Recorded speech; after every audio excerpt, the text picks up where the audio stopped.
네, 지금부터 제 2022년 군산도의 교육학교 중고등부협회 교사 세미나를 시작하도록 하겠습니다. 저희가 처음에 기획한 게 2월 달에 기획을 했고요. 한 5개월 동안 준비해서 오늘 자리에 서게 된 것 같습니다. 오늘 주제는 코로나19 시대 이후의 교육학교라는 주제를 가지고 시작하였고요.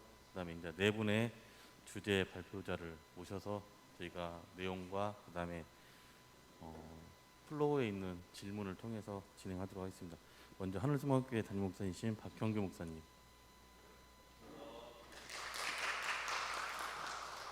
그다음에 그루터기 교회 담임 목사이신 강근호 목사님,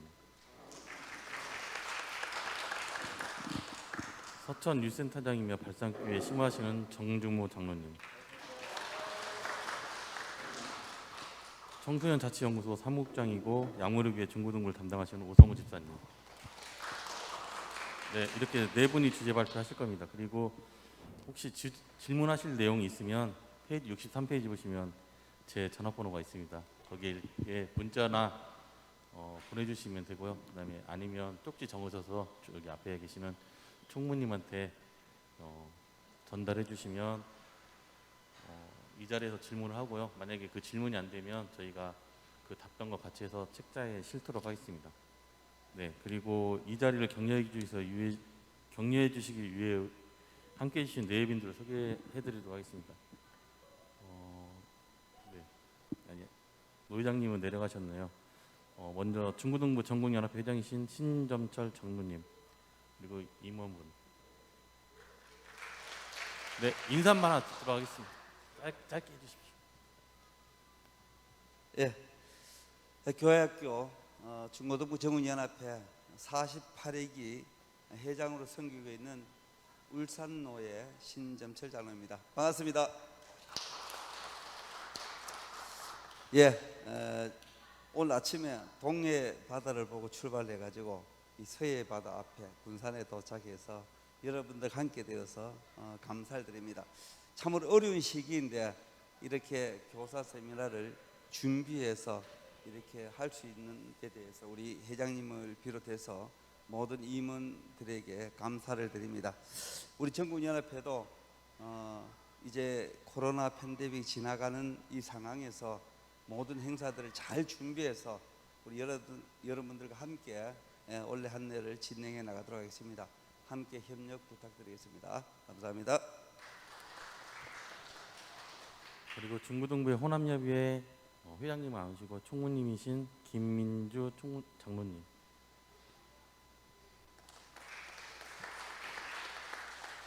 네. 그리고 군산로의 중고등부 연합회 전 회장님들 혹시 자리에서 한 번만 일어나 주시면 감사하겠습니다. 일어나지 말까요? 네. 알겠습니다. 네.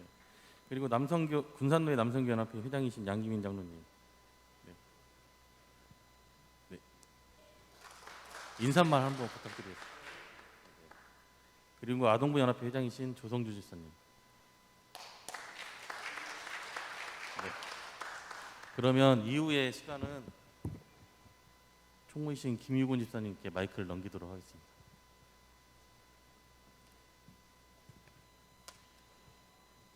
안녕하십니까. 이럴 때는 박수를 막 치시는구나. 주제 발표 진행을 맡은 김유곤 집사입니다. 시작하기에 앞서 잠깐 안내 말씀드리겠습니다. 중복될지는 모르겠지만 저희 연합회에서 2월부터 계획해서 오늘 행사를 하는 것이며 준비 과정에서 노예 산하 지교의 청소년 실태를 설문조사를 하여 결과물을 토대로 청소년 사역을 하시는 이 네 분을 모시고 진행하게 되었습니다. 장시간 동안 수고하신 네 분의 주제 발표자님들께 감사의 박수를 보내며 우리 다 같이 박수 한번 쳐주시겠습니다. 너무 고생하셨습니다. 감사합니다. 잠깐 진행사항을 말씀드리겠습니다. 첫 번째, 두 번째 발표가 마무리되면 잠깐 공백 시간을 가져갖고 여러분들께서 메모하신 발표문에 대해서 궁금한 사항이 있으면 잠깐 질문하고 답변하는 시간을 잠깐 갖겠습니다. 근데 혹시라도 안 되면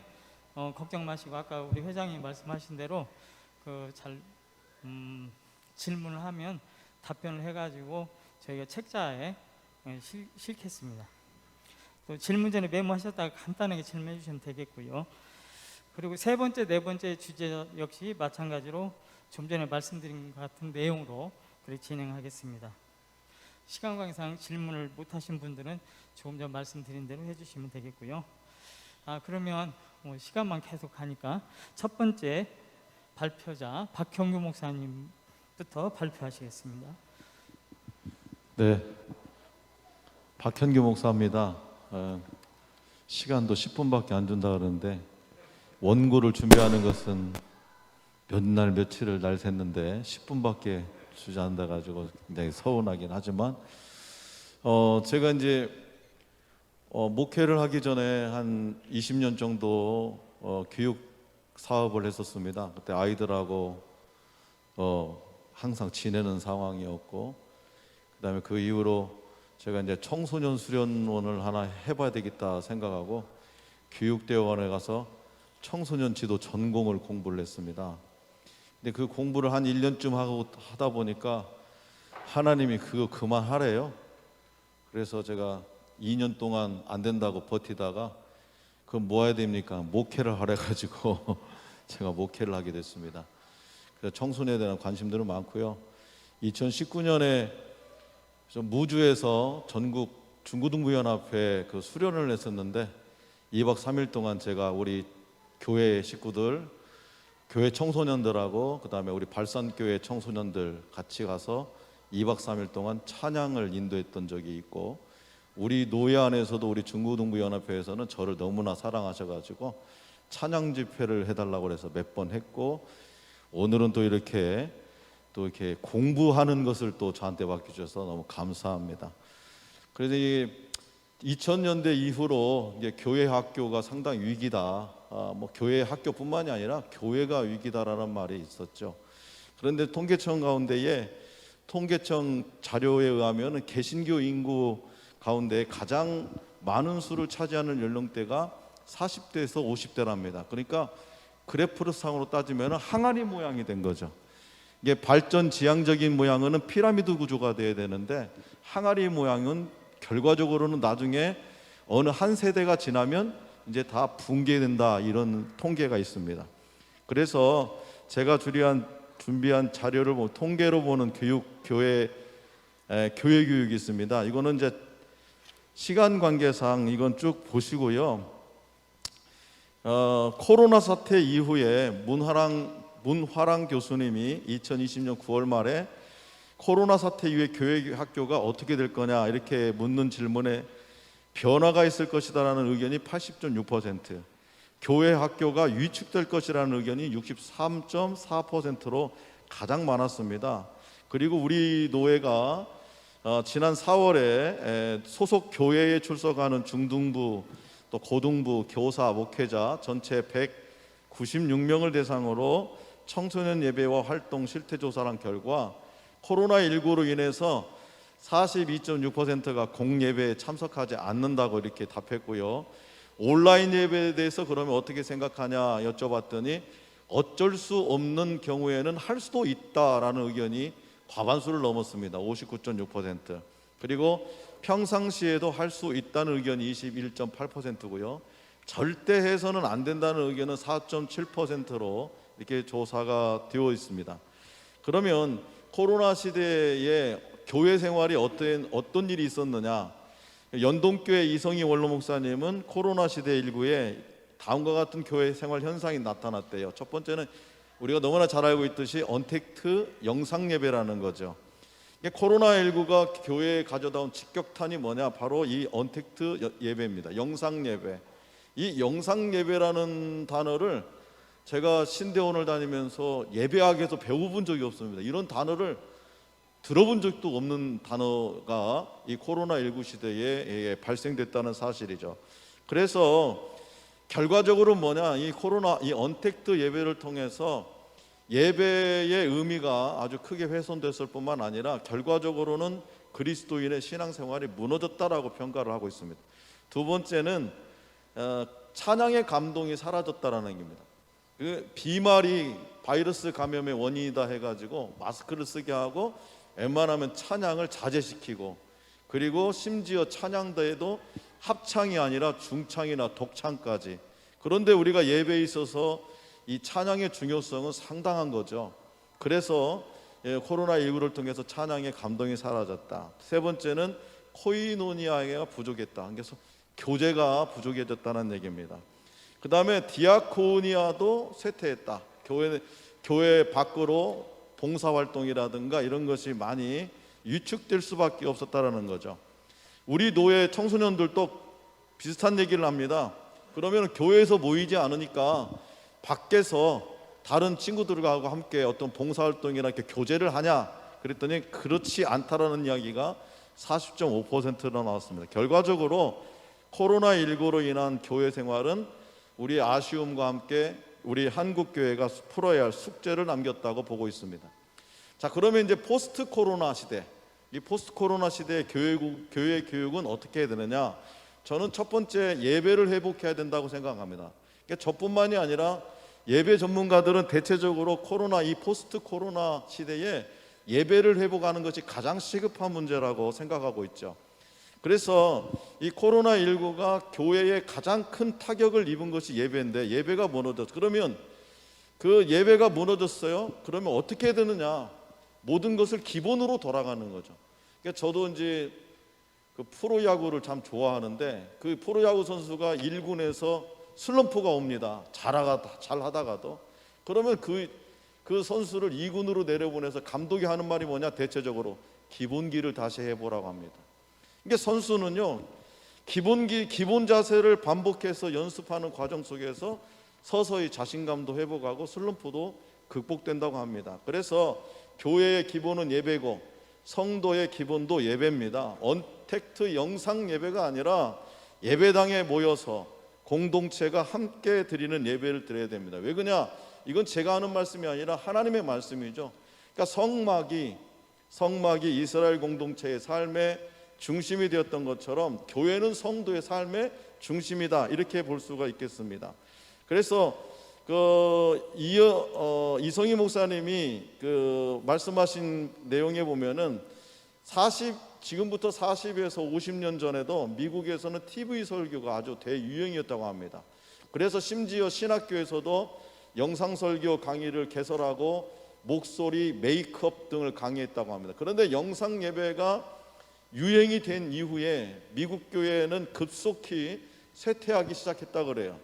현장 예배에 참석하지 않는 교인이 예배에 참석하지 않고, 예배에 참석하지 않은 교인이 교회를 떠나 믿음을 잃어버렸기 때문이라고 합니다. 그래서 예배의 쇠퇴는 곧 교회의 쇠퇴로 이어진다, 이렇게 말하고 있습니다. 그러면 현장 예배의 회복은 단지 이 코로나19 때문이 아니에요. 본격적인 이제 주 5일 근무제, 그다음에 대체교육 공휴일 제도도 이 현장 예배가 소홀하게 되는 원인 중에 하나다. 그다음에 요즘에 아주 유행한 거 있잖아요. 캠핑 문화. 제가 예전에 어렸을 때 보면 그 친구가 중고등부 때 신앙생활을 잘했던 친구인데요. 그 친구들하고 이제 제가 이제 SNS 이렇게 올라오는 거 보면은 그 친구가 주일날 자기 아이들을 데리고 캠핑장에 있는 거예요. 그 예배 물어보죠. 예배는 어떻게 드리냐? 목사님, 새때가 어느 때 된대요? 온라인 예배 있잖아요. 그래서 제가 참 마음속으로 이걸 어떻게 대답을 해야 되는지, 혼을 내야 되나? 어떻게 되나? 참 갈등을 겪기도 했습니다. 지금 세대가 그래요. 자, 그 다음에 예배에 합당한 복장도 강조해야 되고, 그 다음에 예배 시간 이렇게 되면 우리가 또 다 찬송도 PPT로 띄워주고 성경도 PPT로 주고, 언제부턴가 성경 찬송을 이게 가슴에다 품고 다니거나 그 다음에 가방에다 넣어가고 다니나 이런 게 없습니다. 예전에는 성경책 한 권을 들고 다녀도 이 성경책에 성경을 가슴에 품에 놨던 거룩한 부담감, 내가 크리스찬이라는 거, 이런 것들, 이런 거룩한 부담감을 통해서 사회적으로도 대단하게 좀 행동도 조심하려고 하고 말도 좀 하는데 그런 구분이 없다라는 거죠. 그래서 이제는 이 영상 예배 드릴 때 PPT로 찬송가 성경도 띄우지 말고 성경책 찬송가 가지고 다닐 수 있도록 해 좀 좋겠다라는 생각이 듭니다. 그 다음에 두 번째는요, 그렇게 해서 이제 예배를 회복해야 되고, 두 번째는 예배 중에서도 저는 세대 통합 예배를 드렸으면 좋겠다고 말하고 싶습니다. 그러니까 전통적으로 개혁교회나 우리 장로교회는요, 언약신학에 근거해서 어린이나 청소년을 위한 예배를 별도로 갖지 않았다고 그래요. 만 3세 이하의 영아들을 제외하고는 모두가 한자리에 모여서 시작부터 끝까지 함께 예배하는 것을 원칙으로 하고 있다고 합니다. 그런데 우리나라 주일학교 경우가 대다수 언제 어느 때부터 그랬는지 모르지만 따로따로 예배를 드렸죠. 물론 장점이 있습니다. 협소한 예배 장소, 또 교육의 공간을 시간을 달리해서 이렇게 이용함으로써 최대한으로 활용할 수 있다는 장점. 그 다음에 예배 인도자나 설교자가 어린이나 청소년의 눈높이로 각각 이렇게 적합한 찬송과 기도, 그리고 연령층이 맞는 설교를 할 수 있다, 그런 좋은 점이 있습니다. 그러나 따로따로 예배하게 될 경우에 하나님의 백성으로서의 일체감을 약화시키고 세대 간의 연대감이 희박해진다는 그런 부작용이 생겼습니다. 더욱이 한 가족이 따로 예배함으로써 가정에서 어떤 신앙적인 공감을 가지기가 어렵다는 거죠. 그러니까 이런 경우가 생기는 거죠. 하루 종일 온 가족이 네 명의 가족이 교회 예배를 드렸는데 엄마 아빠가 듣는 설교가 다르고, 첫째가 듣는 설교가 다르고, 둘째가 듣는 설교가 다르니까 교회에서 뭐 왔니? 뭐 하다 왔니? 하면 서로가 할 얘기가 없는 거죠. 공감대가 없습니다. 그래서 그런 단점이 있어요. 그래서 윌리몬이라는 목회 신학자, 그 다음에 제임스 화이트이라는 예배학자는요, 일관되게 어린이, 청년, 장년, 이 노년을 분리하지 않고 세대 통합을 예배를 드려야 된다라고 이렇게 주장하고 있습니다. 그러니까 교회 개혁의 후세인 청교도인들은요, 가정이 주일하였고 주일학교였고 부모가 신앙 교사였다라는 거죠. 그래서 주일 예배가 끝나면 가정으로 돌아가서 그날의 설교 말씀에 대해서 온 가족이 토론하고 그날 설교의 중심 교리를 자녀들에게 가르쳤다는 겁니다. 그래서 우리는 이제 최진봉 교수님도 다음 세대 예배 회복을 위해서 세대 통합 예배를 드려야 된다, 이렇게 말하고 있습니다. 제가요 2008년에 5명의 가족을 중심으로 교회를 개척했는데요, 그 교회를 개척하다 보니까 성도 수가 적다 보니까 어쩔 수 없이 이제 온 가족이 다 예배를 드리게 된 거죠. 그래서 지금까지 세대 통합 예배를 저는 고집하고 있습니다. 왜냐? 저는 이 자녀들의 신앙 교육을 교회 교사들에게만 맡겨서는 안 된다고 저는 봅니다. 자녀들의 교육은 부모가 교사가 되어야 된다고 봅니다. 물론 신앙 교육도 마찬가지고 신앙 외 교육도 저는 마찬가지로 생각합니다. 그래서 가정에서도 교회 공동체 안에서도 부모와 어른들은 자녀들에게 정말 좋은 교사가 될 수 있다는 거죠. 우리 교회가 개척할 때에 3살짜리 아이가 있었어요. 그 아이가 부모 손을 잡고 나오기 시작했는데 부모가 예배 공간에 나와 있으면 그 아이는 꼭 있었습니다. 3살짜리를 분리할 수가 없으니까. 근데 그 아이가 이렇게 똑같이 앉아서 유아실에서 예배를 드린 게 아니라 부모 옆에서 예배를 드렸습니다. 처음에는 움직이고 산만하고 왔죠. 그런데 그게 딱 한 달도 못 가서 자리 잡혔습니다. 지금도 그 아이는 예배를 정말 훌륭히 잘 드리고요. 그 아이가 지금 중학교 3학년이 됐는데 수요 예배를 빠지는 일이 없습니다. 왜요? 삶의 예배가 되었기 때문에, 그 아이에 있어서는. 그리고 중학교 3학년에 대해서 지금은 교회에서 또 드럼으로 열심히 섬기고 있고요. 또 그 아이뿐만이 아니라 우리 청년들 세대가 다 그렇게 잘하고 있습니다. 이건 그런 토양은 어디에 있었냐? 저는 우리 교회는 세대 통합 예배에서 어른들과 함께 예배드리면서 그 부모님과 함께 예배드리면서 그렇게 신앙의 토양이 이루어졌다라고 생각하고 있습니다. 이제 10분 끝났네요. 그 다음 이야기들은 이것도 시간이 너무 없다. 네, 그 다음 얘기들은 이제 제가 써놓은 원고를 보시면 될 것 같고요. 여기서 가장 중요한 한 가지만 말씀드린다고 한다면 우리 좀 생각을 좀 바꿔서 좀 해봐야 될 필요성이 있다. 그리고 한 가지만, 지금 우리 예배가 교회 학교 예배가 대체적으로 9시나 이렇게 드리잖아요. 이 예배 시간을 좀 바꿔보는 것이 포스트 코로나 이후에 예배 환경을 바꾸는데 가장 좋은 가장 급선무지 않을까 싶습니다. 요즘 아이들이요, 아침에 일어나지 못합니다. 잠이 늘 부족하대요, 아이들이. 그런데 9시는요 그 아이들에게 있어서 새벽 기도회나 마찬가지랍니다. 9시에 오라고 하면. 그러면 홍융희 목사님이 목회하는 성민교회는 과감하게 바꿨답니다. 청소년 예배를 11시로. 그랬더니 출석률도 높아지고 전도도 잘 되었다라고 합니다. 세대 통합 예배를 드리면 그렇게 할 수 있습니다. 아침 10시 반에, 우리 교회는 10시 20분에 공과 공부를 합니다. 그 다음에 그 아이가 같이 11시에 세대 통합 예배를 드리고, 점심 먹고 그 아이들이 찬양팀이 되어서 오후 찬양 예배를 드립니다. 그 다음에 어른들도 함께 드리는 그런 통합 예배를 드려야 우리 미래 교육에 변화를 가져올 수 있겠다, 저는 이렇게 전망하고 있습니다. 감사합니다. 감사합니다. 그래도 끝은 맺어주셔야 하는데 끝은 안 맺어주시고, 그러면 끝 안 맺으셔도 되겠어요? 시간 지나서 그만하라 그래서 그만했는데. 자, 그러면은 네, 시간 남으면 보충해서 제가 이따 가도록 예, 하겠습니다. 알겠습니다. 그럼 장근호 목사님 시작하시죠. 예, 그 짧은 시간에 좀 이렇게 집중적으로 좀 전할 수 있도록 좀 PPT를 준비를 했거든요. 그래서 PPT 중심으로 이렇게 함께 좀 나눠갔으면 좋겠습니다. 우리 박영규 목사님께서 너무 귀하신 말씀들 이렇게 해주셔서 그 예배 부분을, 이 변화가 교회 학교 성장에 정말 지대한 영향을, 부흥의 영향을 미칠 것이라는 말씀. 그래서 그 예배를 통해서 이제 디테일하게 그 속으로, 큰 예배 틀 속에서 디테일하게 어떠한 교육들이 좀 우리 안에 있었으면 좋겠는지, 이 교육 부분을 제가 좀 함께 나눠가려고 그러는데요. 한국 교회가 이제 이 PPT가 떴을까요? PPT 좀 띄워주십시오. 한국 교회가 정말 이 코로나를 만나면서 우리 처음 목사님께서 말씀하셨던 대로 언택트라는 말, 이게 들어보지도 못하고 신학교 다닐 때 이런 용어가 있다고 들어본 적도 없고 배워본 적도 없는 단어가 나타나서 참 많은 어려움을 겪고 있습니다. 그런데 이 시대일수록 정말 중요한 게 뭘까? 이게 코뿔소가 한 50km 정도로 이렇게 달리면 움직인다고 그래요. 느리지 않은 속도죠. 그런데 이 코뿔소가 눈이 좋지 않으니까 가면서 계속 이렇게 부딪히며 가고, 중요한 거는 자기가 원하는 목적지에 다다르는 일이 참 적다고 그래요. 그 말은 속도가 참 중요하긴 합니다. 그렇죠? 그러나 속도보다 중요한 거는 방향이라는 것이죠.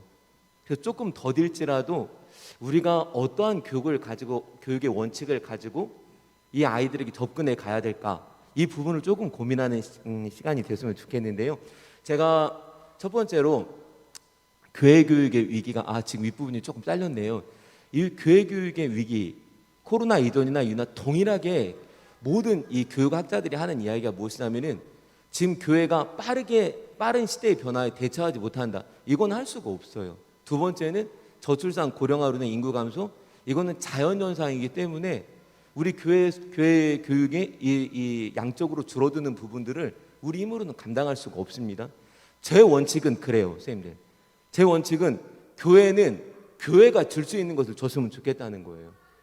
사회가 변화하면서 교회가 따라가지 못하는 부분들은 우리 힘으로 감당할 수 없는 부분이라면은, 그래도 우리 안에 있는 아이들만큼은 교회가 줄 수 있는 것으로 확실하게 그 아이들에게 뭔가 방향성을 제시해주고 가르쳤으면 좋겠다. 그런데 문제가 뭐냐면은, 우리 이제 목사님도 말씀하셨지만 교회 본질의 훼손, 이게 교회 안에서 너무나 많은 세상적인 문화들이 들어오고 일반 교육이 들어오면서 어떤 정확한 기준 없이 그것을 무분별하게 받아들이다가 흥미, 재미 위주의 교육으로 가다가 교회 교육이 많이 무너지고 있다는 것이죠. 그리고 두 번째는 가정에서의 신앙교육의 소멸. 이게 우리 목사님 예배 가운데 말씀하셨지만, 잠깐 말씀하셨지만은,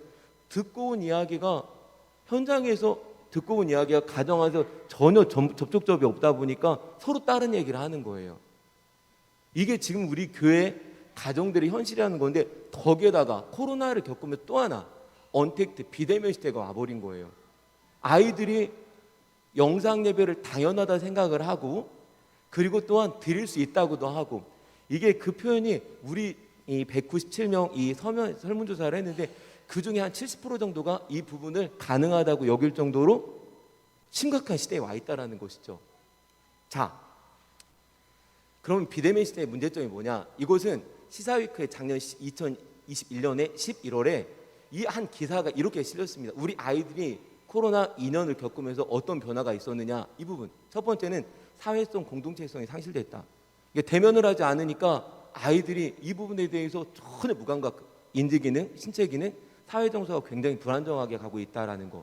그리고 더더군다나 이 정신적인 문제에서는, 정서적인 문제에서는 고립, 우울, 불안 등 정신적인 건강을 위험하는데, 행복하다, 감사하다, 기뻐하다 이런 말보다는 불안하다, 짜증난다, 정말 싫다 이런 부정적인 정서가 굉장히 급증하고 있다라는 게 이 시대의 현실이라는 거예요. 실제적으로 이제 지금 제가 아이들 이 중독의 문화, 미디어 중독과 폰 중독을 좀 다루는 이 부분을 좀 전공을 해가지고 아이들하고 함께 나눠가고 우리 부모님들 상담하고 있는데요. 부모님들이 이 코로나 시대를 겪으면서 정말 많은 부분에서 이 부분을 굉장히 힘들어하고 상담을 해오는데 감당할 수 없을 정도로, 이게 수업은 하는데 틀어놓고 밑에서는 이 전자기기를 가지고 다른 행동을 하고 있으니까 아시잖아요. 학력이 중간층에 없어져 무너져 버렸다고. 이런 시대. 자, 그런데 이 시대 속에서 최은식 박사가 한국교회 미래지도에서 이런 얘기를 해요. 이런 상황 속에서 분명히 그들은 필요에 의해서 오고, 저희 교회에 오신 학부모님들도 어떤 부분에서 오냐면, 그래도 교회 목사님이 이 중독에 대한 부분이 좀 이렇게 알고 계시고 이 부분에서 상담을 할 수 있기 때문에 그래도 우리 아이 여기다 맡기면 이 아이들이 좀 변화되지 않을까, 도움을 받지 않을까, 이런 마음을 가지고 많이 등록하고 계시는 분들이 많으세요. 그런데 똑같이 이 최윤식 박사도 이런 말을 합니다. 미래의 한국교회 부모들은 교회를 선택하는 우선적인 기준이 무엇이냐면 교회 교육의 수준이 될 거라고 그래요. 우리에게 주는, 시사해 주는 바가 굉장히 크고요, 또 하나 굉장히 두렵다는 거. 왜? 준비되지 않으면 안 온다는 얘기거든요. 실제로 지금 언택트 시대, 코로나 시대를 겪으면서 교회 학교가 소멸됐습니다. 예배하는 교회들이 너무나 많이 없었다. 군산도에만 해도 그렇고. 그런데 또 더 문제는 2030 세대가 교회 나오지 않아요. 30%가 나오지 않아요. 교회 전체 그 수의 30%가 나오지 않아요. 그 수가 거의 2030이라는 거예요. 왜? 그들이 이 언택트 문화에 익숙해지고 캠프 문화에 익숙해지면서 온라인으로 밖에 나가서 예배를 드려요. 이 시대 속에서 우리가 그러면 저 아이들에게 어떻게 접근할까 굉장히 중요한 문제인데, 장신대학교 기독교교회 박상진 교수님께서 한국교회 위기 요인을 뭐라고 표현하냐면, 제가 이 최윤식 박사님 이 말에 공감을 하면서 굉장히 아쉬웠던 게 뭐냐면, 진짜 우리 한국교회 큰일이구나라는 것이, 그렇다면 교회 교육에다가 우리 아이의 신앙을 맡긴다는 이야기인데, 그러면 우리 가정에서 부모의 신앙의 교육은 그 자리는 어디인가라는 거예요. 박상준 교수가 특별히 보시면 알겠지만은 1번, 2번, 3번 우리 한국교회 교회 교육의 위기 요인을 1번, 2번, 3번이 부모들이라는 거예요. 가정 신앙교육의 부재고, 세속전 자녀 교육의 문제고, 부모들의 신앙 저하가 문제라는 거. 일관되게 예배를 드릴 수 있도록, 묵상할 수 있도록, 기도의 자리에 앉을 수 있도록 가르쳐줘야 되는데, 형편에 맞게, 상황에 맞게, 오늘은 그냥 캠프 가서 드리자. 유명한 얘기 있잖아요. 콘텍스트 때 이거 예배를 드리다가 이 초등학교 3학년짜리 아이 하다가 우리 가정 그 예배 그래갖고 사진을 찍어갖고 교회 홈페이지 딱 올렸어요. 그런데 엄마하고 딸은 얌전히 이렇게 예배 드리는데 아빠가 그 교회 중직자입니다. 아빠가 어떻게 예배를 드리고 있었냐면 소파에 앉아 이렇게 예배 드려. 그게 사진 찍혔어요. 여러분 그 교회에서 어떻게 해야 되겠어요? 이분이 다 차기에 중직자로 올라가야 될 1순위였다고 그래요. 그럴 정도로 예배가 이 온라인 예배가 되어진다고 하는데, 아니 저는 그래요. 하드웨어가 충실해야 어떤 소프트웨어가 붙어도 그것이 온전히 가동할 수가 있는 것이지, 오프라인이 안 되는데 온라인이 된다? 아니라는 거죠. 첫 번째, 이 한국교회 위기는 가정의 신앙교육의 소멸이라는 거예요. 두 번째는 본질의 훼손. 일반 교육을 참 많이 진로지도도 했고, 그다음에 취미 활동도 했고, 여러 가지 문화들을 가르쳤어요. 그런데 그 안에서 진짜 가르쳐야 될 것들, 하나님의 온전하신 뜻이 무엇인지 분별하도록 했는데, 사랑하는 선생님들, 저는 우리 한국교회가 우리 청소년들에게 이 세대 속에서 정말 하나님의 것이, 하나님이 기뻐하고 선하시고 온전한 뜻이 무엇인지를 분별하는 힘을 줬는가? 자, 다윗과 골리앗이잖아요. 그런 다윗에게는 골리앗을 이길 수 있는 이 물맷돌이 있었습니다. 세상의 거대한 문화가 우리 아이들을 유혹하며 미혹하며 넘어지게 다가와요. 그런데 이 문화 속에서, 유혹하는 이 문화 속에서 진짜 우리 아이들이 이것을 이길 수 있는 힘을 길러줬는가? 물맷돌을 지어줬는가? 우리 진짜 한 번쯤 고민해 보셔야 된다는 얘기예요. 그래서 이런 위기 속에서 간단하게 이제 마지막 정리하겠습니다. 위기 속에서 저는 그 대안을, 올해가 제 목회하는데 딱 31년 됐더라고요. 굉장히 젊게 보이죠. 그런데 딱 31년. 저기 이제 우리 선생님이 와 계시는데 우리 장로님도 옆에 계신 발산교회 1학년 신학교 들어가서 1학년 2학기 때 91년 7월에 교육전소 들어가지고 올해까지 딱 31년 목회하면서 이 아이들을 어떻게 길러내는 게 진짜 하나님 앞에서 부끄럽지 않게, 나중에 제가 목회자로 하나님 앞에 섰을 때 진짜 어떻게 하면 부끄럽지 않게 설 수 있을까, 그걸 고민하면서 했던 프로그램들을 지금 개척 9년차 작은 교회지만 정말 그 교회 속에서 우리 아이들에게 교회에서 줄 수 있는 게 뭘까 하고 고민했던 교육이 잠깐 소개만 하고 책자에 많이 나와 있고요. 혹시 질문사항들을 질문해 주시면 언제든지 연락 주시면 같이 함께 공유했으면 좋겠습니다. 학년 초에 복음학교를 합니다. 바른 기독교 가치관으로 새 학년을 시작하도록 1년을 살아가도록 복음학교를 통해서, 그리고 저녁에는 부모님들 다 불러요. 부모님들이 들어야 되니까. 그리고 매일 큐인 묵상을 통해서, 묵상집을 통해서 무료로 제공해가지고 한 달에 끝나면 그걸 다 걷어드립니다. 네가 어떻게 지금 묵상하고 어떻게 하고 있는지. 그리고 이제 계획하는 것이 가정의 큐인 공간을 만들어서 부모님들로 하여금 아이들에 가르칠 수 있도록 가는데, 이게 저희 교회학교 복음학교 모습입니다. 정말 어리게 자랐던 아이들이 정말 감사한 것은 지금 청년들이 되어져 가지고 교회의 모든 부분을, 예배를 담당하고 있습니다. 교회 봉사하는 부분을 지난 9년 동안 이 아이들이 자라나서 정말 교회의 중요한 부분들을 영상이며 찬양이며 예배 섬겨가는 영역들을 많이 감당하고 있다는 거예요. 특히 이게 작년 코로나 시대 2020년, 21년, 22년, 20년 같이 코로나 시대 속에서 부모들이 더 뒤에 더 많이 앉아가지고 같이 그 시간에 함께해요. 주일 오후 2번에 11시부터 오후 5시까지 2번 2주를 했는데 부모님들도 사모하면서 와요. 무엇이 옳은지 가르쳤고 일관되게 가르치니까 정말 상황에 환경에 타협된 가르치니까 오더라고요. 그래서 복음을 가르쳐야 물맷돌을 지어줘야 된다라는 거, 첫 번째는. 그리고 두 번째 대안은 뭘까? 이게 큐인 공간입니다. 저희 아들이 하는데 이렇게 매일 하루하루에 정해진 본문을 가지고, 한 본문을 가지고 5일 동안 묵상하면서 아이들이 신앙을 키워가고 있습니다. 그리고 좀 빠르게 갈게요. 시간이 벌써 돼버렸네요. 신앙의 스토리. 아이들이 신앙의 위기가 오면 진리의 말씀으로, 우리도 그렇잖아요. 신앙의 위기가 오면은 내가 말씀이 있으니까 이렇게 가야 돼. 이것보다는 이 세대에는, 지금 이제 우리 권사님들, 집사님들께서 이렇게 가시겠지만, 이 세대에는 뭔가 좀 위기가 왔을 때 정으로 가잖아요. 우리 목사님 때문에, 우리 집사님 때문에, 권사님 때문에 이렇게 가는 거잖아요. 그래서 신앙의 스토리를 좀 만들었으면 좋겠다 해서 3박 4일 비전 투어를 합니다. 지역 투어, 직업 체험 이런 식으로 가는데요. 자세한 부분은 이 책을 좀 참고했으면 좋겠고, 고3 여행 파송 예배를 통해서 진짜 너 안에 믿음의 스토리가 있었으면 좋겠다 하고 하면 사진으로 가면서 갈게요. 이게 비전 투어입니다. 한국 자벌들을 중심으로 해가지고 현장에 있는 여러 가지 곳들, 그 직업 체험을 하면서 서대문 저쪽에 서대문 영무소였고요. 저 강릉에 있는 바리스타 교육 하는데 가가지고 우리 아이들 사진 찍은 모습이고, 또 하나는 정말 그 화장품 연구소에 가가지고 정말 관심 있는 쪽으로 계속 돌려갔어요. 3박 4일 동안 하면서 아이들에게 직업 체험도 하지만 이 좁은 차에 12인승 차에 저 13명 아이들이 타고 다니면 얼마나 힘들겠어요. 그런데 그 속에서 아이들이 사회성을 배우고 양보를 배우고 내가 희생해야 된다는 걸 압니다.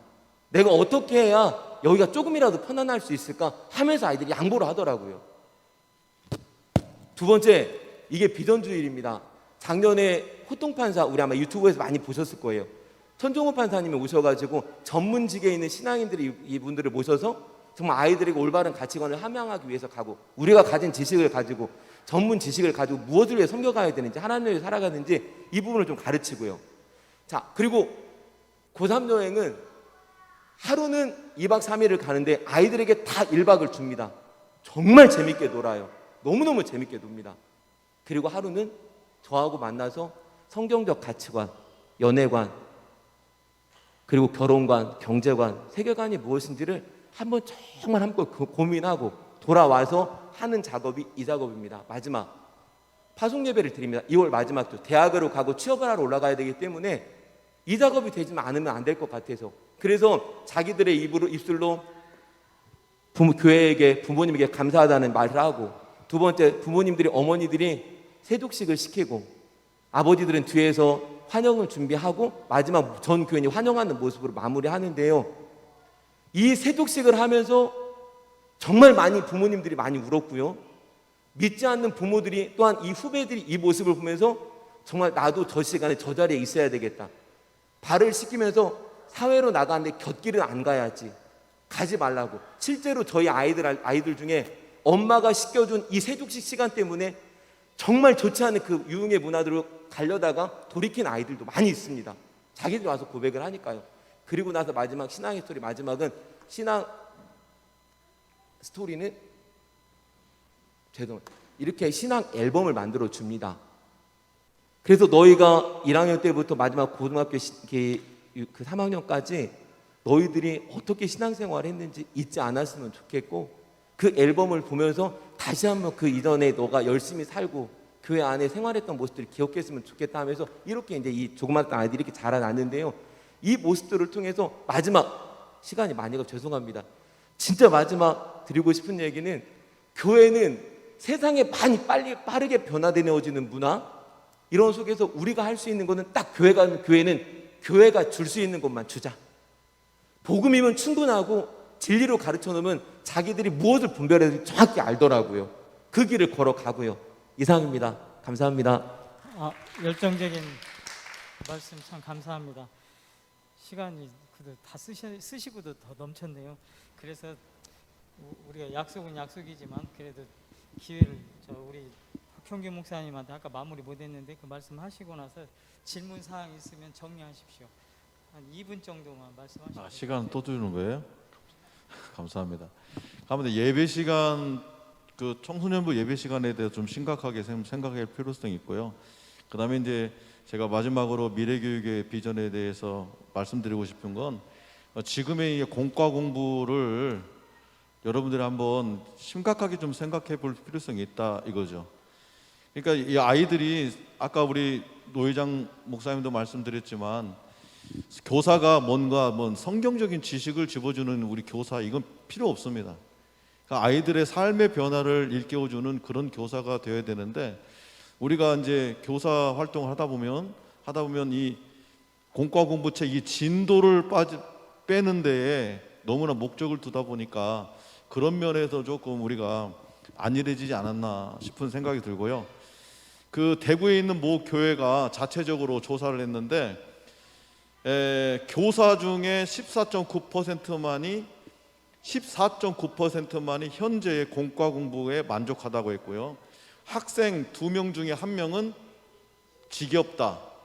또 몇 학생은 공과 공부가 아예 없었으면 좋겠다, 이렇게 조사가 된. 이게 물론 우리 한국 교회의 어떤 전체적인 대표성은 띄지 않지만 지금의 현실을 좀, 이게 상당히 오래전에 발표된 자료인데 지금도 마찬가지일 거라고 봐요.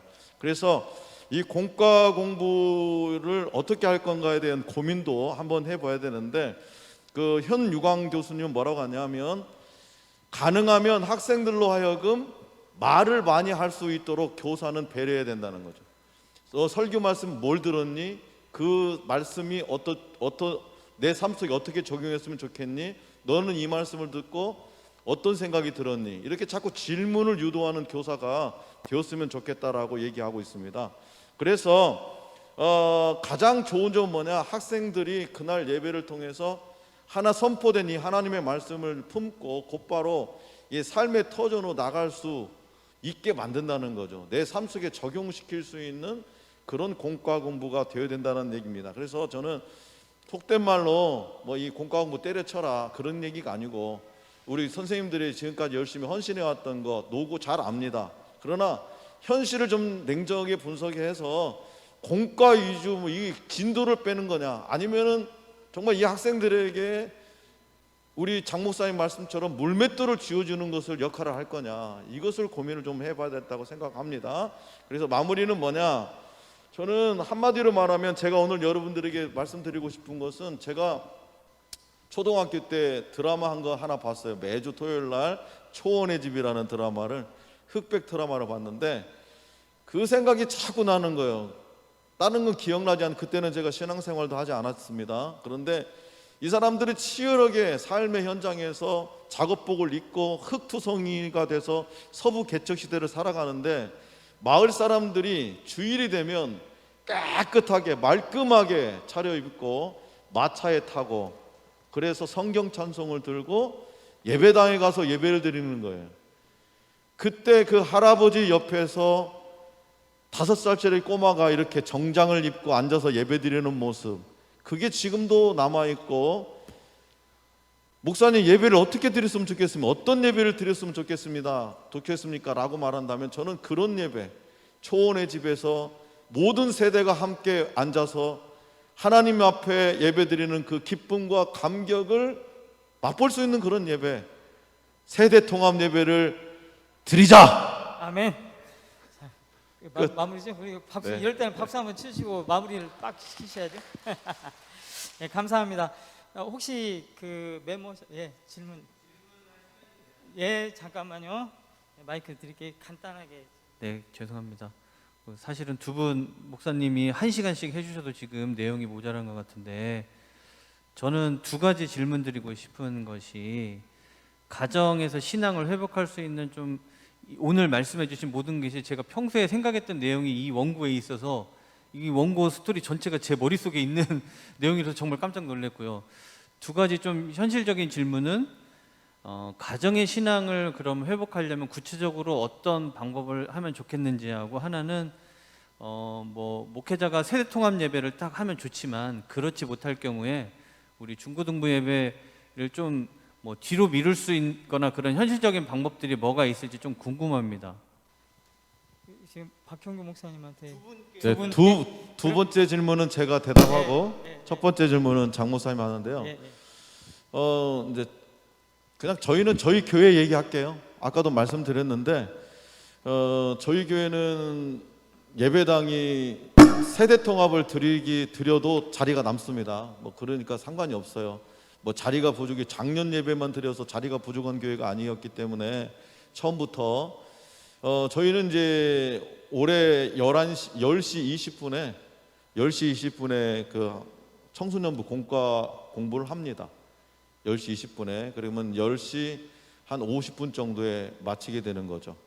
그리고 나서 이제 어른들과 같이 예배를 드리게 되고요. 이제 어른들과 같이, 그렇다고 해서 제가 지금까지 세대 통합 예배를 드리면서 뭐 3살짜리 아이한테 설교를 뭐 주제를 맞춘다든가 뭐 그렇게 수준을 맞추지 않았어요. 다만 이제 저를 가르쳤던 이제 그 학교 설교 선생님께서는, 스승님께서는 설교는 꼭 초등학교 5학년 수준으로 해야 된다, 그런 말씀을 하셔서 저는 그 말씀에 꼭 가슴에 품고 쉽게 하려고는 노력을 했습니다. 저는 그래서 이제 설교는 그렇게 제가 이렇게 해왔고, 찬양은 제가 오랫동안 찬양 사역을 해왔기 때문에 이 찬양도 상당히 중요해요. 세대 통합 예배를 드릴 때는. 그러면 이 세대를 다 아우를 수 있는 그런 찬양을 선곡을 해서 드려야 되는데, 그 이야기를 하려면 또 한도 끝도 없으니까 그건 찬양 사역자들한테 한 얘기고, 그렇게 이제 제가 이제 찬양 선교, 이게 세대 통합 예배를 드리다 보면 설교는 별로 이렇게 문제 삼지는 않는 것 같아요. 어렵다, 쉽다 이런 얘기가 없는 것 같아요. 다만 어른들이 모르는 찬양을 왜 하고 그러냐, 그런 이야기들이 많이 있을 수 있습니다. 그러면 청소년들이 이러죠. 왜 우리는 꼭 찬송가만 해야 돼요? 그런 괴리를 해결할 수 있는 방법이 있습니다. 그거는 지금 말씀하기는 좀 시간이 부족할 것 같고, 그래서 이제 그렇게 예배를 드리고 온 세대가 함께 어우러질 줄 수 있는 그런 축제성의 예배를 기획을 해야 되는 거죠. 그 다음에 점심도 공동 식사 같이 하고, 공동 식사를 하면서 항상 우리는 예절을 가르치죠. 어른 먼저, 배식을 하더라도 어른 먼저, 그 다음에 새로 나오신 성도님 먼저, 그 다음에 아이 순서로 이렇게 가고, 그 다음에 식사 마친 다음에 청소년 찬양팀이, 청년 찬양팀이 너네 하고 싶은 찬양 마음껏 해봐, 그렇게 맡깁니다. 될 수 있으면 그 다음에 이제 한 20분 하고요. 요즘에는 저희 교회에서는 오후 찬양 예배를 말 그대로 찬양 예배입니다. 유튜브에도 그냥 말 그대로 찬양 예배 이렇게 제가 올려놨어요. 그래서 20분 동안 청소년 찬양팀이 20분 동안 찬양하고, 제가 올라가서 2분 동안 말씀 묵상하고, 나머지는 찬송가로. 이 찬송가는요, 온 세대를 아우를 수 있는 정말 좋은 찬양입니다. 그래서 그 찬양으로 해서 처음과 끝이 마지막까지 그렇게 예배를 드리고 있습니다. 그래서 교회 공동체 안에서도 아이들보다도 어른들이 조금 생각만 좀 이 발상의 전환을 좀 하면 이 아이들을 데리고 나올 수 있고, 그리고 세대 통합 예배를 드리게 되면 가장 좋은 점이 뭐냐면 부모들과 아이들이 함께 손을 맞잡고 교회로 온다는 겁니다. 그리고 끝나고 집에 갈 때 꼭 이런 얘기를 해요. 어떤 부모가 우리 애기 아빠가요 신앙생활 안 했는데요, 세상에 오늘은요 그분은 비 오는 날만 교회로 왔어요. 왜 그러냐?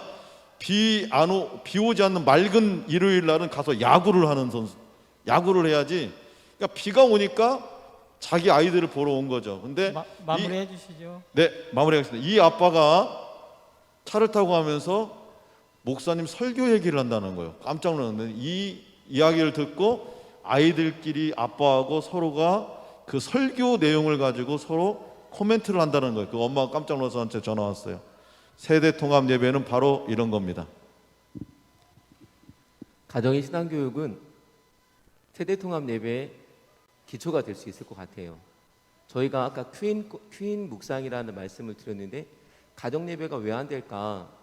왜 안 되냐면, 우리가 흔히 예배라는 것은 경건하고 보수적으로 드려야 되는 생각, 차렷, 앉아, 30분 동안 움직이면 안 돼, 야, 눈 떠, 뭐해, 이런 개념이 되는 거잖아요.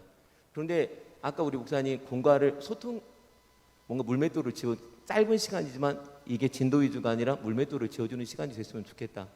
퀸 묵상이 그렇습니다. 부모와 애들이 같이 묵상을 합니다. 그래서 일주일에 한 번 토요일 저녁에 주일날 제가 주일 말씀을 그 퀸 묵상으로 나눕니다.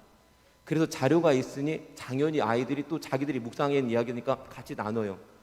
저희 교회에 참 놀라운 일이 하나 있었어요. 공과를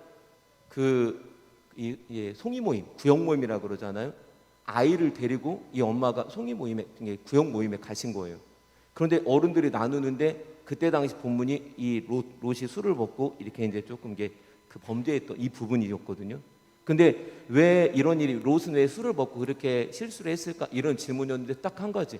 어른들은 그동안에 들었던 선 지식이 있으니까 그걸 가지고 그대로 얘기한 이 아이가 뭐라 그랬냐면은, 이 노아가 의인이라 정말 자기만 남고 다 세대가 죽은 걸 보면 너무 마음이 아파하고 술을 먹고 취했을 것 같다고.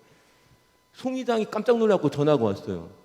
목사님, 우리 송인데 누가 이런 일을 했다고. 그게 새가족 가정이에요. 새가족 가정. 그러니까 이런 모습으로 이렇게 진행이 되어진다면, 같이 세대 통합 예배도 가정 예배도 어떤 딱딱한 분위기, 예배는 이거다가 아니라 그 무언가를 줄 수 있는, 같이 소통을 하면서 같이 묵상을 나눌 수 있는 이런 예배가 되어지면 조금 더 이렇게 자연스럽게 되지 않을까 싶습니다. 감사합니다. 예, 제 나머지 답변이 좀 부진하다든지 하는 것은 저희들이 다 정리해가지고 책자로 그 확인해서 나눠드리겠습니다. 시간이 너무 없어서 죄송합니다만은 세 번째 정준모 장로님을 모시고 말씀 들어보겠습니다. 네, 안녕하세요. 이게 여기가 음향이 울려가지고 잘 안 들리는 것 같아요, 그죠? 발표를 하고 또 질문을 하고 저를 또 시키니까 이게 기다리려니까 힘드네요, 그죠? 처음이라 그래요. 여기가 지금 제 강사로 했는데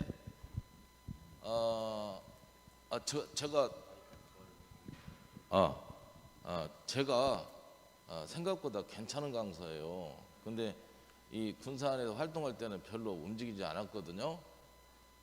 그래서 전국구 강의도 많이 하고, 그래서 이렇게 수준 높은 강사는 아니다 이것을 좀 말씀드리고 하려고 그래요. 왜냐하면 강사 질이 괜찮다 하면 또 듣는 것도 틀리더라고요. 그것도 제가 또 하기도 있고 그래갖고요. 괜찮습니다. PPT 띄워줄 수 있나요? 안 떨어지나요? 하나 띄워주시죠. 그래요. 지금 우리 목사님께서는 교회 활동을 보면은 찬양 위주로 많이 하세요. 우리 장 목사님은 아이들 성경과 활동 위주를 많이 하세요. 그래서 저는 교회 학교가 찬양 활동, 이게 교회마다 특성 있는 활동들을 해줘야 된다라는 이런 말씀을 드리고 싶고요. 가기 전에 이제 먼저 선생님들 그 머리 감고 왔어요? 뭐부터 감죠? 눈부터 감죠. 이따 제가 저녁 때 가지 마세요. 밥 사드릴게. 예, 저기 짬뽕, 뭔 짬뽕이죠? 물짬뽕 전번에 몇 개 오는 거였어요. 우리도 마찬가지로 예배고 학습이고 전에 우리는 머리를 감으려면 눈부터 감아야 돼요. 이해되셨죠? 어떤 사람 아직도 뭔 얘기인지 몰라요? 근데 우리도 예배와 학생을 하고 영을 말씀을 받아들이고 하려면 무엇부터 하냐? 이 정서부터 열려야 되는 거예요. 마음이 열려야 되는 거예요. 자, 교회 안 나오는 아이들이 성경 몰라서 안 나오는 애들 하나도 없어요. 마음 상해서 안 나와요. 자, 그럼 마음 상하면 IQ가 몇 떨어지는 거 아세요? 마음이 상했어, 속상했어. 판단력이 몇 떨어지냐면 30이 떨어져요. 그러면 애들이 와서 하나님 말씀 안 들어요. 그렇기 때문에 정서를 안정시켜 줘야 되는 거예요. 그래서 이제 저는 물론 맞지만 예배가 중요하고 말씀도 중요하지만 그 전에 정서가 안정돼야 된다. 이 말씀을 드리고 싶어요.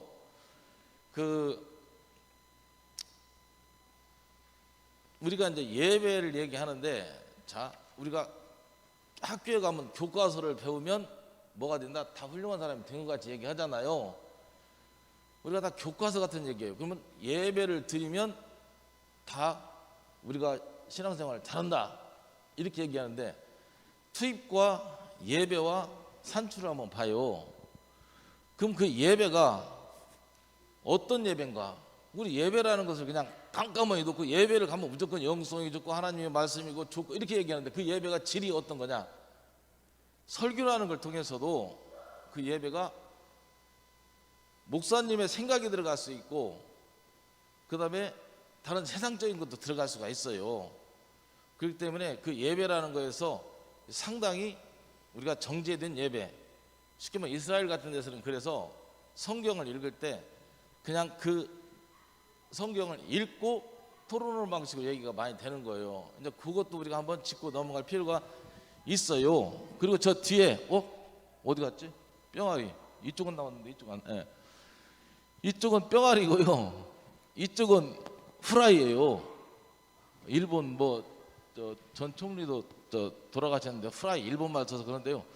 뿅아리와 후라이 이거 많이 보셨죠? 차이가 뭐죠? 뿅아리는 생명이에요. 후라이는 그냥 하루 반찬거리고.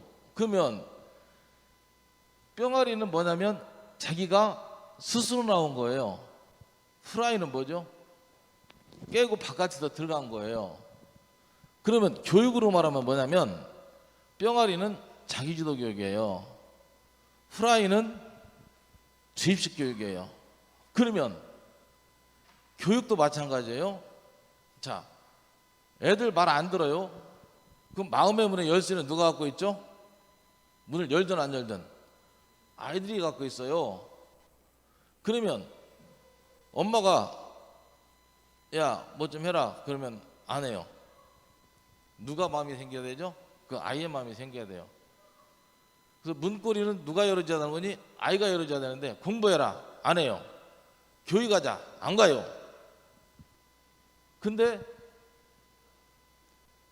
교회를 가고 안 가고는 누구의 선택이냐면 아이의 선택이에요. 근데 억지로 교회가 갈 때까지 얘 관리해주고 품어주고 그러면 가면은 이제 그때부터는 말씀이 들어오고 예배 시간에 옷을 이쁘게 안 입고 가라고 해도 이쁘게 입고 가고 그래요.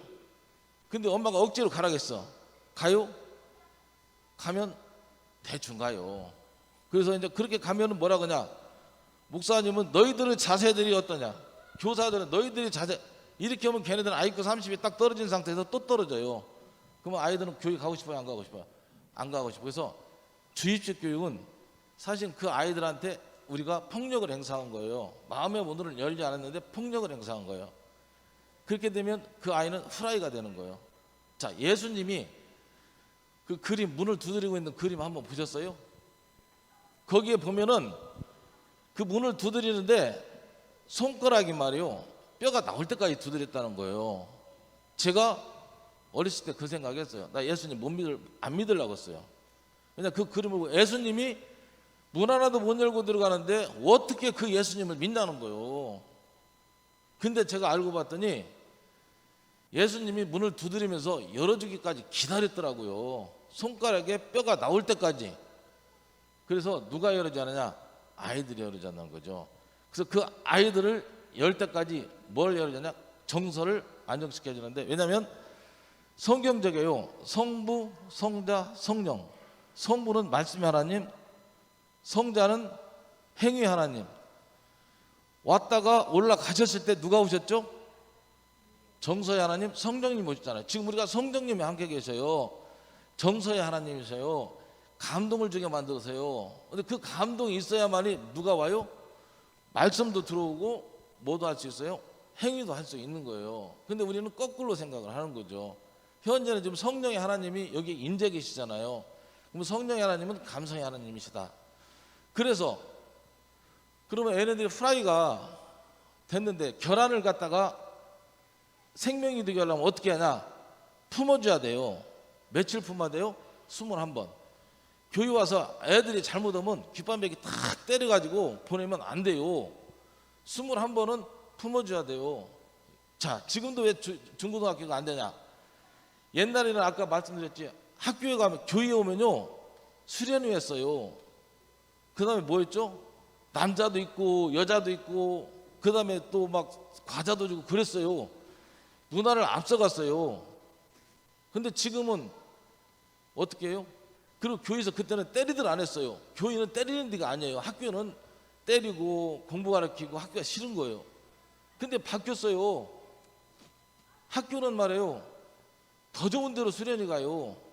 교회는요, 어제 그 장로회 거기 갔더니 그 목사님이 그러더라고요. 장로님들하고 목사님들은 이리 좋은 시설하고 더케이 호텔에서 수련회를 하면서 학생들은 저기 좀 후진대로 가서 이렇게 하라고 그런다. 장로님들 그 아이들 더케이 호텔에다가 수련회 시킬 수 있어요? 그랬더니 다 아멘 했어요. 근데 집에 가서 할란가 안 할란가 모르겠어요. 그러니까 저도 그래요. 오늘도 내가 이 수련회를 요거를 저 학생이 있을까 걱정을 했어요. 근데 학생들한테 더 좋은 시설과 더 좋은 음향을 줘야 돼요. 어머니들 핸드폰 갖고 있으면요, 핸드폰 누가 더 잘해요? 애들이 잘해요. 근데 교회 오면 더 나빠요. 그러면 애네들이 교회 오겠어요? 핸드폰 오겠어요? 그걸 생각하셔야 돼요. 그 다음에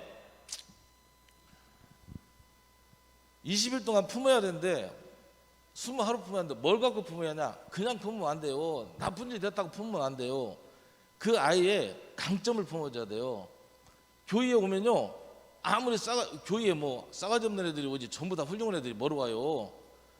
근데 그 아이들의 뭘 봐야 하냐면 강점을 봐야 돼요. 자, 한번 뭐 어떤 놈이 열쇠를 잘 땄어요. 도둑놈이에요. 그럼 그 아이를 다 그냥 귓밤을 때려갖고 후라이를 만들어야 할까요? 아니면 계속 열쇠 따고 도둑질 하라고 해야 할까요? 말씀해 보세요. 시간 지나면 알려주세요. 1분 전에 1분 남았대요. 걔는 계속 따라해야 돼요. 뭐 할 때까지? 자격증 딸 때까지. 자, 그걸로 만약에 아이가 금고에 갇혔어요. 그럼 그 딸 사람 있잖아요. 그걸 따는 거예요. 그게 뭐냐면 달란트요, 달란트. 그것을 교회에서 키워줘야지. 그 아이를 귓밤배기 딱 때리면 프라이밖에 안 돼요. 그 아이를 품어주면, 그 사례야 많은데 그 아이를 품어주면 그 아이가 교회에 어떤 그 못된 사람들이 교육 훌륭한 목사님들 많이 됐잖아요. 그게 되는 건데 그래서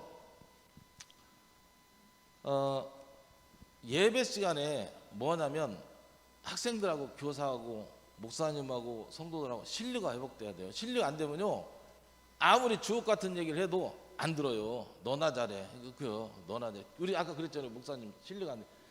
바깥에서 전도를 하면 너나 잘하세요. 그 우리가 그렇게 된다니까요. 그래서 지금 우리 전국 회장님도 오셨고 지금 우리 목사님들 이렇게 와서 얘기하는데 이게 진짜 대단한 거예요. 어떤 분들은 와서 인사만 하고 가요. 이렇게 되면 저도 익산동에 가갖고 한번 중고등부 세미나에 토론했는데 참가라고 하더라고요. 그날 뭘 잘못 막았고 막 아이고 설사도 나고 그러는데 끝까지 내가 참석을 했어요. 그리고 내가 또 찬조비도 또 부대에서 하고 왔어요. 그랬더니 딱 첫 번에 하시는 말씀이 뭐라고 하냐면 아이고 끝자리까지 나머지 다 들어주셨네요. 가만히 그 얘기를 하더라고요. 사실은 우리 교육에 대한 관심을 갖는 거 그리고 신뢰를 쌓는 거. 그래서 그리고 이제 아까 말씀드렸지만 우리 목사님은 찬양, 활동, 성격 유형의 아이들이 있어요. 공부하는 스타일도 성격마다 다 틀려요. 행동형들이 있어요. 걔네들은 자유로운 애들이에요. 꽁차기 좋아하고 활동하기 좋아하고. 그래서 이놈들 그런 거 시켜주면 맨날 교회 와서 놀다만 간다고 안 시키면 그런 아이는 교회와 만날 새가 없어요. 그런 프로그램을 통해서 하나님을 만날 수 있게 해줘야 되고요. 그다음에 규범형들이 있어요. 규범은 선생님이 시키는 대로 해요. 뭐 너네들은 기도해라, 새벽기도 나와라, 주일 지켜라. 걔네들은 잘 나와요. 근데 그 아이들만 데리고 교육을 하는 거예요. 편하니까. 그러면 규범형들만 남게 되는 거예요. 그런 아이들 융통성이 없어요. 자, 그 다음에 탐구형들이 있어요. 탐구형 아이들은 어떤 아이들이냐? 말씀 안 들어요. 기적도 안 믿어요. 논리적이에요. 과학적이에요. 그래서 과학적 근거가 안 되면 안 믿는 아이들이에요. 그럼 걔네들은 스스로 공부를 해요. 탐구를 하고 그 다음에 질문을 해요. 질문을 했는데 예배 시간에 질문을 해. 너 이 새끼 그렇게 얘기하면 그 다음에는 걔는 질문하면 안 되는 건 안 나와요. 기적을 안 믿어요. 그런 아이들이 있고 그 다음에 이상형들이 있어요. 감성인 애들이에요. 걔네들은 찬양하고 어떤 모임 있고 관계하고 그런 걸 좋아해요. 그런 아이들은 그런 프로그램을 통해서 교회에 나오게 해서 교회에서 적용할 수 있도록 아무튼 교회에 아이들이 나와야 예수님을 만나는 통로가 있어요. 그래서 나는 그 목사님들이 방향이 서로가 틀리면서 활동하는 모습이 야, 참 좋다. 그런 생각을 하거든요. 그래서 제가 강의를 참 잘하는데 빨리 끝나라고 그래요. 그래서 아무튼 아이들 유형에 맞게 강점을 찾아주는 게 중고등부에서도 실현이 돼야 된다. 그리고 뭐냐면 돈을 투자해야 돼요. 왜냐하면 제가 이 대하초등학교가 있어요. 이길려 그분이 강당을 줘주고 거기다가 탁구대를 넣고 돈을 투자하니까 전국에서 1등 가더라고요. 그런데 중고등학교 다음 세대는 살린다 그러면서 당신들 분야는 예산 다 짜놓고 중고등부는 이만큼 주고 초등학교는 돈도 안 주고 그리고 나서 다음 세대를 키운다는 거예요. 근데 아무튼 투자를 말로만 할 게 아니고 돈이 투자가 돼야 돼요. 그래야 이 중고등부가 잘 사주는 것도 문제지만 교회 가면 맛있는 것도 많이 주고 행사도 잘하고 그러면 사회보다 좋으면 교회 오죠. 근데 그게 전부는 아니겠지만 아예 부흥시키는 방법 중에 하나의 제 개인적인 의견이다. 여기까지 하겠습니다. 감사합니다. 어제 강의가 기가 막히죠. 역시 계속적으로 강의를 하신 분이라 그냥 시간을 자유롭게 쓰시네. 딱 2분 초과됐습니다. 자, 이제 나머지 그 마무리 하실 때 시간 좀 적절하게 하셔가지고 알겠습니다. 부탁하겠습니다. 53쪽인데요. 저는 이제 청소년 자치연구소라는 청소년 그 세팅에서 활동을 하고 있는 활동가입니다. 53쪽하고 54쪽에 보시면은 제가 어떻게 교회에서 또 지역사회에서 청소년들을 만나왔는지에 대한 이야기들이 좀 적혀 있으니까 나중에 한번 봐주시면 될 것 같고, 55쪽에 보시면 청소년 자치연구소와 자치공간 달그락달그락의 활동이라고 나와 있습니다. 아마 다 처음 들어보셨을 겁니다. 생소하실 거고요. 특히 자치라는 개념이 그러하실 것입니다. 이 달그락달그락이라는 이름은 저희들이 만든 것입니다. 하단에 보시면 청소년들이 움직이는 소리를 달그락이라고 표현을 했고, 다양한 자치 활동을 통해서 그것으로 인해서 사회가 변하는 소리를 달그락이라고 표현해서 청소년들이 다양한 자치 활동을 하는 공간이라고 보시면 되겠습니다. 2015년도 3월에 개소를 해서 올해까지 이제 8년째 활동을 하고 있고요. 55쪽의 중반에 보시면은 저희는 청소년 친화적인 또 안전한 마을 공동체를 만들기 위해서 다양한 사업과 활동들을 진행을 하고 있습니다. 연구들도 진행을 하고 있고요. 그게 그 표에 주요 활동 및 조직들에 나와 있다라고 보시면 되겠습니다. 그래서 56쪽을 보시면은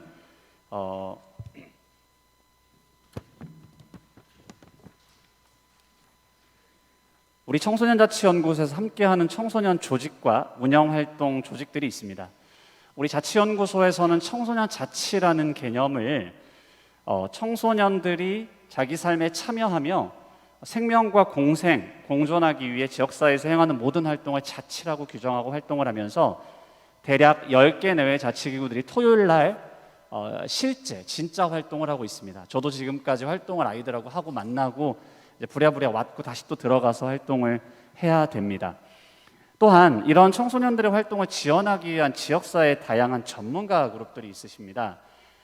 연구위원회, 진로위원회, 미디어위원회 등 다 자발적으로 본인들의 시간과 노력들을 희사해서 청소년들을 도와주려고 하는 어른들과 또 대학생 자원활동가들이 있습니다.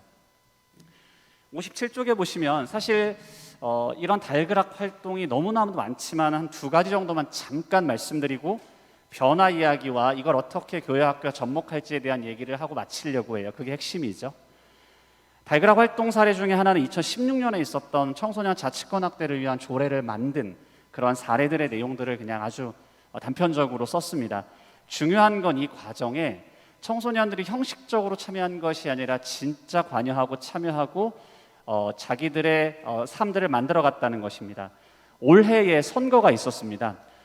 청소년들이 자기들이 원하고 바라는 바들을 연구하고 조사하고 토론하면서 정책 제안들을 만들었고, 이것들을 다양한 후보들에게 제안하고 반영할 것들을 이야기하는 그런 과정을 거쳤습니다.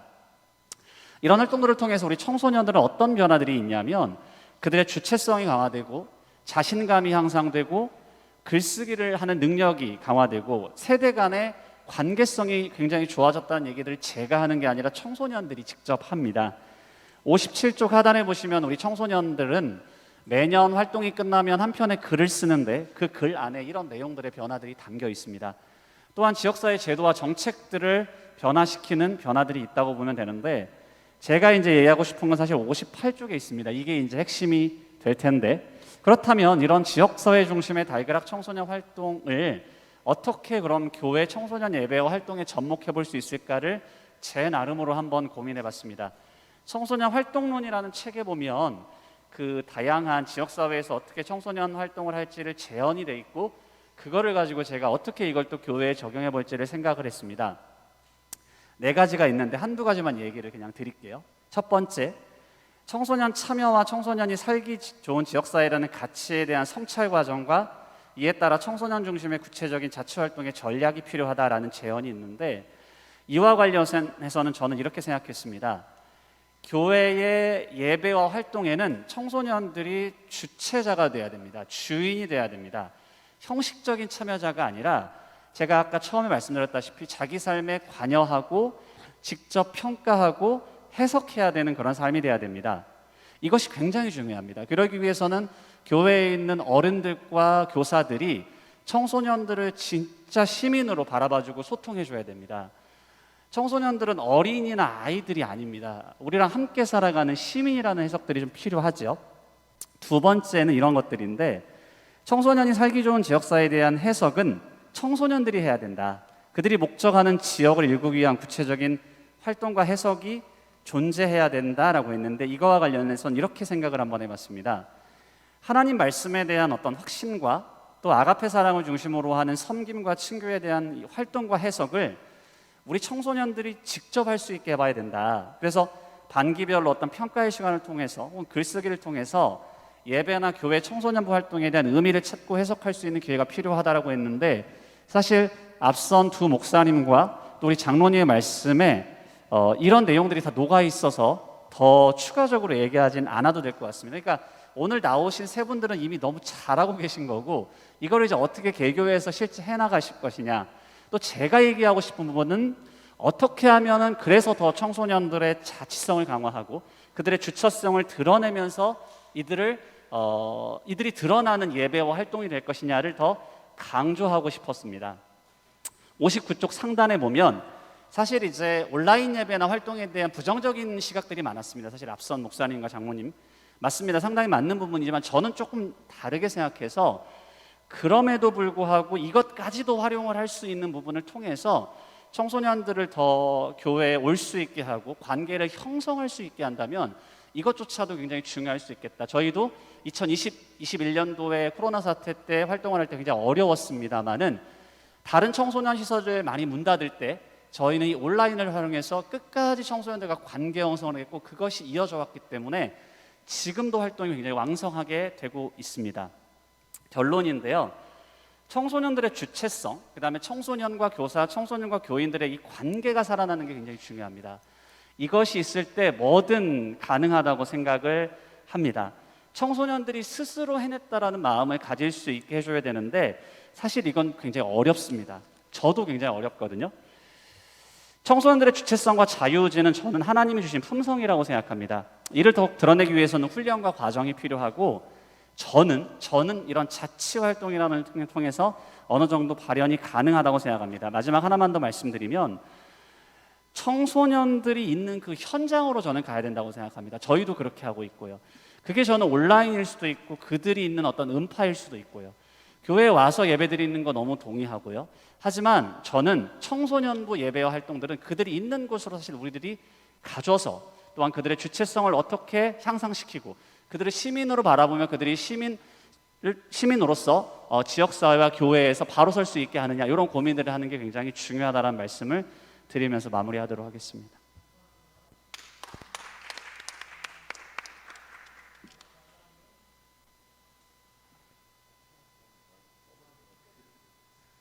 시간이 지나서 마이크가 꺼졌네.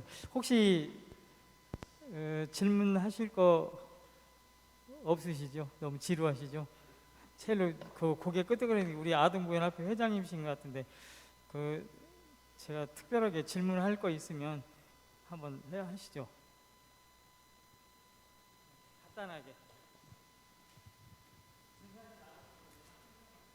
예, 저는 중고등부 저는 약간 생각이 조금 다르거든요.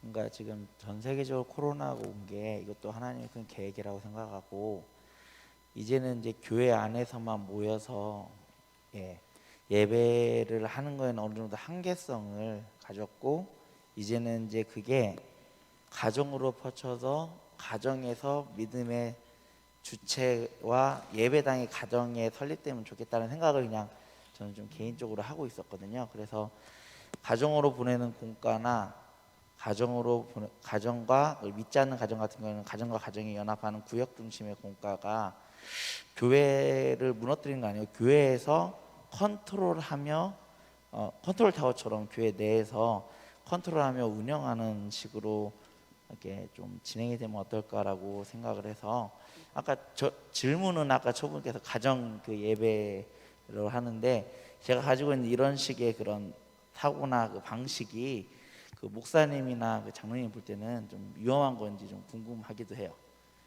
예. 지금 장로님이나 목사님 혹시 질문하신 거 이해하셨어요? 우리 장 목사님이 대답해 주시면 됩니다. 네, 우리 집사님 귀한 질문 감사하고요. 그러니까 저희는 그래요.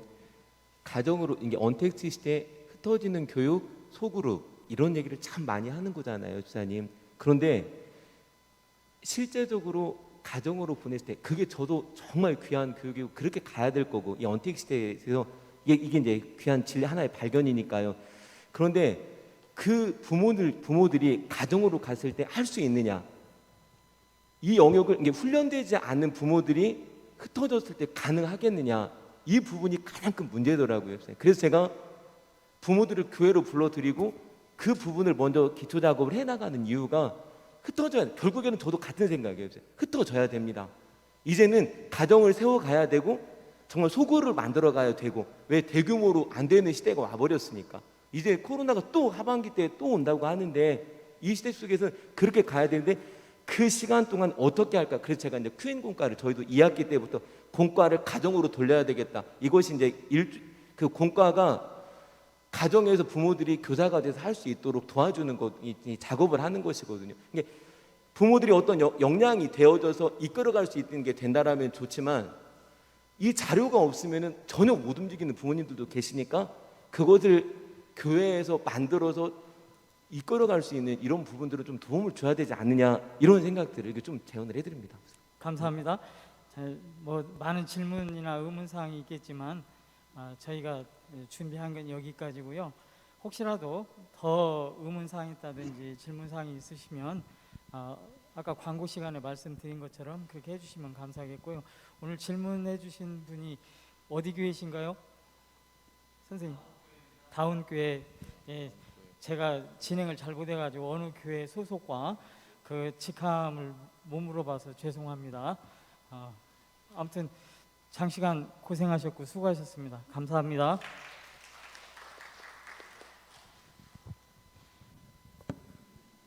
네, 저희가 준비한 건 여기까지고요. 제가 네 분께 먼저 하나 물어볼 거 있는데 혹시 향후에 질문 사항이 있어서 직접 연락할 수 있도록 뭐 전화번호를 공개한다든가 그거 괜찮을까요? 네. 제가 그 학생들 교회에서 유형 분석 필요한다든가 그렇게 할 때는 불러주시면 제가 아이들 가서 검사해주고 그 아이들의 그 성향에 따라서 이런 교육 방법이 좋다라는 것을 해드리겠습니다. 우리 제가 저 교육청에서는 정문관 우리 회장님 불러다 쓰거든요. 이쪽에서는 신청해주면 되고요. 아까 이제 우리 장구루 전사님 말씀했듯이 이제 가정도 있지만 이제는 어디에 모이냐면 사이버에서 모이는 제페토가 2억 명이래요. 애들이 거기에. 그다음에 로블록스가 1억 5천 명이 들어가 있다는 거예요. 그러면 가정도 중요하지만 우리가 거기로 교회가 들어가야 돼요. 그래서 거기로 교회가 없애자는 게 아니라 거기 들어가서 복음을 전해서 그 아이들을 어디로 이 현장으로 끌어오는 거죠.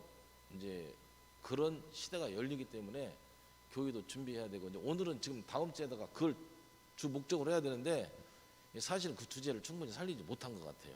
다음번에는 잘 살릴 수 있도록 한번 노력해봐야 될 것 같습니다. 네, 감사합니다. 그러면 저희가 향후에 책자 안에 저희 네 분 연락처하고 제 거 연락처하고 같이 해서 책자는 지기회로 다 보낼 예정입니다. 그러니까 뭐 특별히 신청 안 해주셔도 되고요.